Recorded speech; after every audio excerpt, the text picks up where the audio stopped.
You hear the screeching of an owl, you hear the wind begin to howl. You know there's zombies on the prowl. And it's terror time again.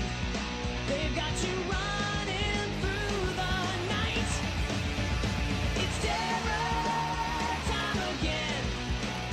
And you just might die of fright. It's a terrifying time. Are you looking to further expand your culinary needs? You want a little variety in your diet? Then on today's video, we've got you covered with plenty of mods that seek to expand or fix issues related to food. Things ranging from making milk and using the milk to make your own dairy products, or making resources more renewable to keep variety in the late game going, or even adding new features to already existing mechanics such as jarring. But before we begin, I'd like to ask you to support today's video with a like if you enjoy it and sub for more in the future. Now let's begin with the first mod, shall we?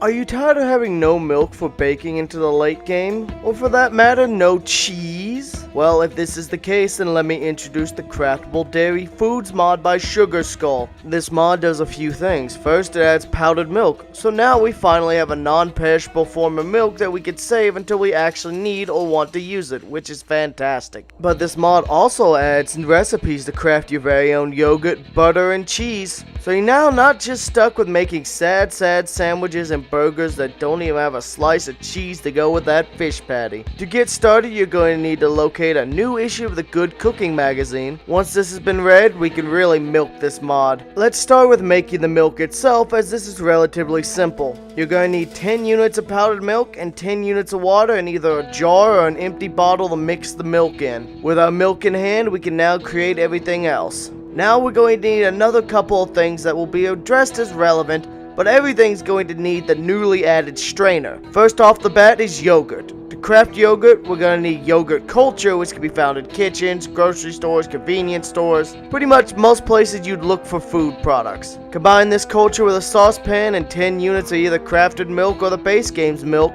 and then we have a yogurt preparation. Now just cook it and strain it into an empty jar, and boom! One fresh jar of yogurt just ready to be eaten on its own, or added to either a salad or fruit salad as spice. Next up the bat is cheese. This one won't require us to find a culture, as all we need is a saucepan, another 10 units of milk, 2 units of vinegar, and 2 units of salt. This will give us a cheese preparation. Now just cook it up, strain it off, and boom, you've got yourself one hunk of cheese, just ready to be nom-nommed or added to other things. And you better believe butter's next up the bat. To craft butter, you're going to only need 10 units of milk and a strainer. And now you've got butter ready to go like vanilla butter. Just keep in mind that it's not nearly as calorically dense, at only 800 calories instead of the like 3,000 calories you'd normally get. But for 10 units of water and milk powder, craft up a few things of butter if you're at risk of death by wasting away. The final thing I'd like to note is crafted milk works for all the same recipes as in vanilla, so you could say craft a mildew cure or make bowls of cereal or whatever you want to do with the powdered milk. Overall, Sugar Skull, I like it. Keep up the good work, mate.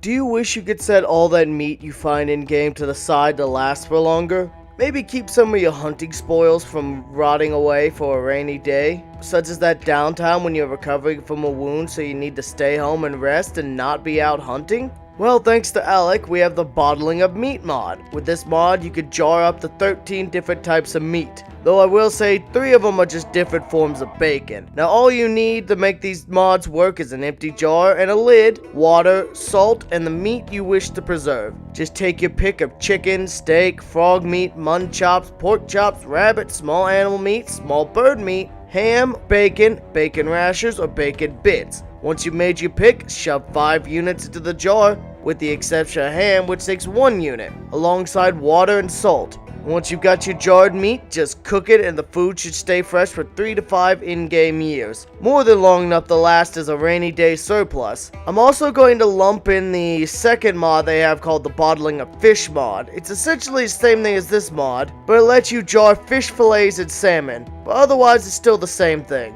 I will note that some people have mentioned issues with it. I think one of the reasons why the fish fillet are so finicky is it requires a certain food size to actually count. It seems to work best with larger quantities of fish fillets. Personally, I think these two should also just be combined into the one mod, as they do exactly the same thing, but needlessly separate fish meat.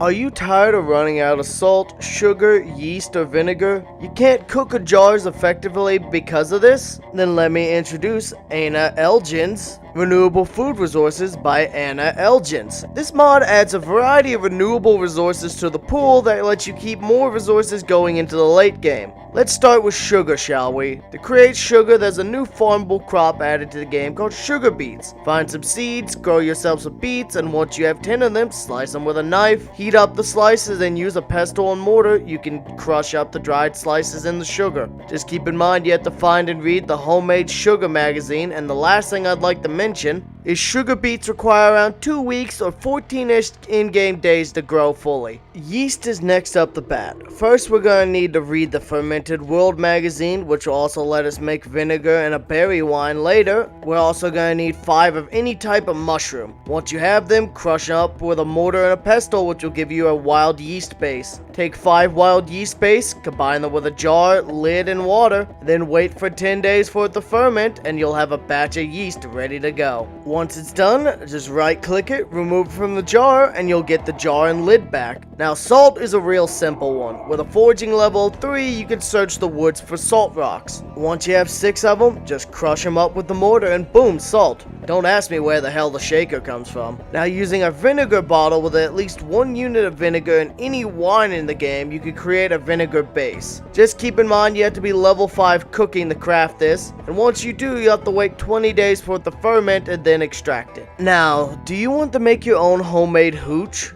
which can also be used to make vinegar? Then just collect yourself 10 berries, crush them up with the mortar, combine the resulting grated berries with sugar, a jar with a lid, and the fermentation process starts. Now we just wait for 14 in-game days or 2 weeks, and you'll have yourself a nice batch of wine just ready to get white girl wasted on, or made into vinegar for jarring. There is only one complaint I'd like to levy, is that the fact that berry wine doesn't seem to get you drunk even after downing 2 of them. Maybe I just didn't drink enough, but it didn't seem to affect my alcohol state at all. Overall, this is some pretty nice shit, and it's cool to see a fermentation system added to the game. And I hope to see this mod further expanded upon in the future, Anna. Keep up the great work.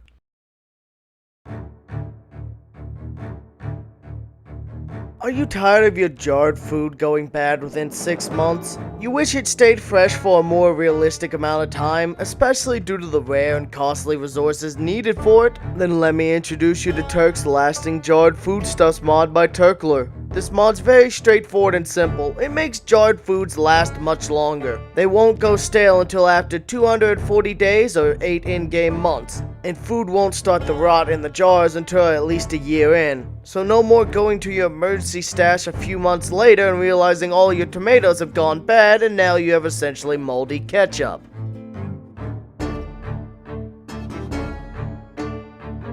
Well, we've taken a good look at a pile of good quality mods today that all seek to enhance elements of the cooking process, from the resource management to keeping it last as long as you can. Personally, my favorite of the batch was likely the Craftable Dairy Foods mod, as this one lets me enjoy a variety of dairy products into the late game, not to mention the fact that it gives me another option to stay alive in the late game so you don't waste away. Either that or ANALGIN'S Renewable Resources mod, as it brings together elements I've seen in other mods all in one convenient and useful place. And I'm all for more natural forms of food production and acquirement, as it's going to complement the further expanded upon crafting and world systems that the Indie Stone themselves are moving towards. I think this just about wraps up today's video, however. I'd like to thank all of y'all for supporting the content and giving feedback, and I'd also like to thank everyone who has chosen to monetarily support the channel. Y'all's support is wild. This has been Core, and I'll see y'all next time.